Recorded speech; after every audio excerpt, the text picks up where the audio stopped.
देख रहे हैं देश लाइव, देश की आवाज। दोस्तों, इस वक्त मैं खड़ा हूँ जिनेवा में। मैं सहल कुरैशी इस वक्त स्विट्ज़रलैंड के जिनेवा में मौजूद हूँ और आप ये देख रहे हैं सामने, ये पूरे यूरोप का पहला इस्लामिक सेंटर है। 1961 में इसकी नींव रखी गई थी और काफ़ी तारीख़ है इसकी यहाँ पर, क्योंकि वैसे हमने देखा कि यूरोप के अंदर, स्पेन के अंदर पूरा इस्लाम की एक तारीख़ रही है। और ऐसे में ये सवाल उठता है कि यहाँ पर कितनी मस्जिदें हैं, कौन कौन चला रहे हैं, क्या क्या चीज़ें हैं। तो ये मस्जिद, आपने एक बहुत बड़े इस्लामिक स्कॉलर हैं हानी रमज़ान, हानी यूसुफ रमज़ान भी कहते हैं उन्हें। तो ये हानी रमज़ान की तरफ से ये मस्जिद है और ये मस्जिद यहाँ पर ये इस्लामिक सेंटर है ये। तो हानी रमज़ान एक बड़े स्कॉलर हैं। आप ऑक्सफोर्ड यूनिवर्सिटी वगैरह में कई जगहों पर अलग अलग आप उनके देखेंगे इंटरव्यूज़ वगैरह इस्लाम को लेकर।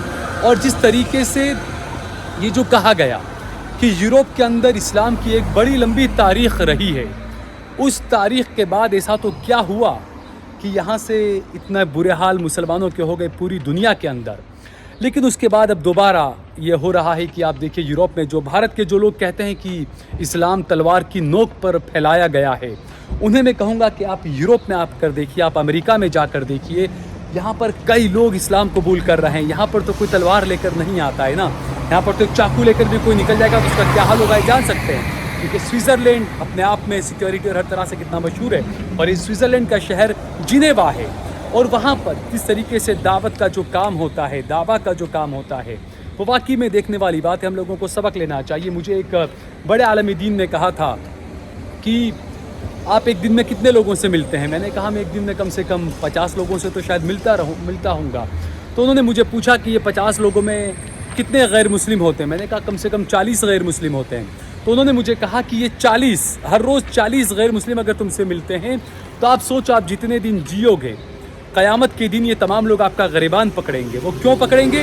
वो इसलिए पकड़ेंगे कि वो ये कहेंगे कि या अल्लाह, हम इस सहल से मिले थे। या जो भी बंदा हो, जिनसे भी आप मिलते, उनका मैं बता रहा हूँ कि वो बंदा, वो नो मुस्लिम, वो गैर मुस्लिम बंदा, वो आपका ग़रीबान पकड़ेगा और वो कहेगा अल्लाह से, या अल्लाह मैं इससे मिला था, लेकिन इसने मुझे इस्लाम के बारे में, ईमान के बारे में कुछ बताया नहीं। तो आप ज़िम्मेदार हैं उसके लिए। दावा का काम आपका काम है, आपको करना है। आप जिस मुल्क में रहते हैं वहाँ का संविधान, भारत की बात करें तो वो भी आपको इजाज़त देता है। तो यहाँ पर ये इस्लामिक सेंटर, जो मैं इस बात पर आता हूँ मुद्दे की बात पे, कि ये पहला इस्लामिक सेंटर ऑफ जिनेवा है, यूरोप का पहला इस्लामिक सेंटर है, जो कि 1961 में इसकी नींव रखी गई थी। और यहाँ से काफ़ी काम दावत का जो है वो इस वक्त चल रहा है। तो ये यूरोप की एक चीज़ है, नायाब चीज़। क्योंकि हम घूमते हैं, मुझे अलग अलग लोगों ने कहा एफिल टावर जाइए, वहाँ जाइए, यहाँ जाइए, लेकिन मैं कोशिश कर रहा हूँ कि मैं हमेशा इस तरह की कुछ चीज़ों को खोज के लोगों के सामने लाऊं। भारत में जो लोग रह रहे हैं उन्हें दिखाऊं कि देखिए हमारी तारीख़ क्या थी, इस्लाम क्या था, और इस वक्त इस्लाम की क्या हालत है आप देखिए।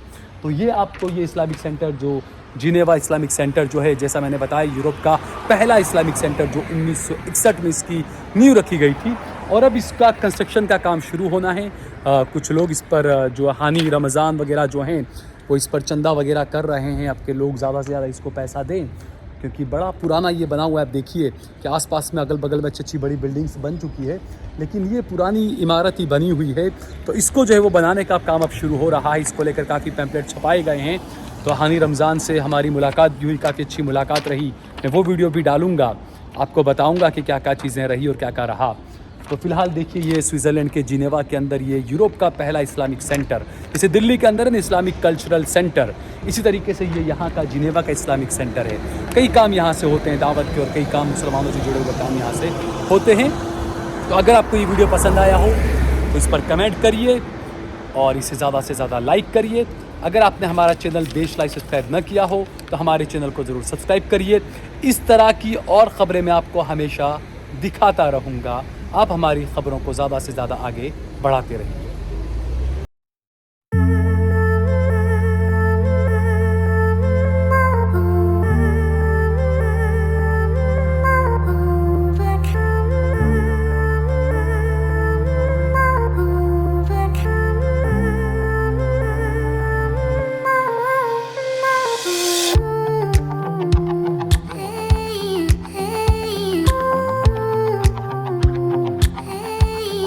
Hey,